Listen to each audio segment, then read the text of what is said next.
Longtemps fragilisée par l'insécurité et l'effondrement des structures étatiques, l'économie centrafricaine demeure largement tributaire de l'aide extérieure, qui représente encore plus de 50% des ressources publiques, selon la Banque africaine de développement. Une situation que le président Faustin Archange Touadéra reconnaît sans détour, tout en soulignant le chemin parcouru depuis son arrivée au pouvoir en 2016.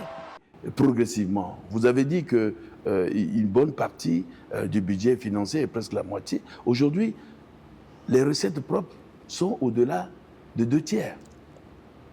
Ça veut dire qu'on a fait des progrès.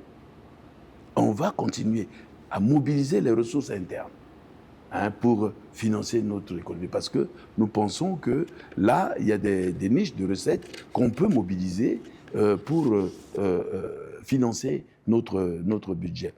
Selon les autorités, les recettes internes représentent désormais plus de 2/3 du budget, contre moins de la moitié il y a quelques années. Cette évolution résulte notamment du renforcement des régies financières et de l'amélioration de la collecte fiscale dans un pays où le taux de pression fiscale reste inférieur à 10% du PIB, bien en dessous de la moyenne régionale. C'est vrai, on a plusieurs stratégies.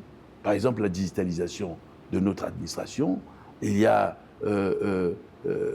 le recrutement que nous avons fait dans le secteur des finances pour augmenter la capacité des régies à mobiliser des recettes.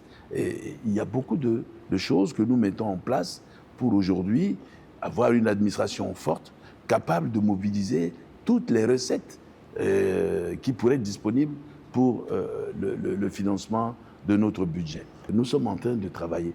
Et c'est d'ailleurs pour ça que les compatriotes, les Centrafricains, pensent que nous sommes dans la bonne direction.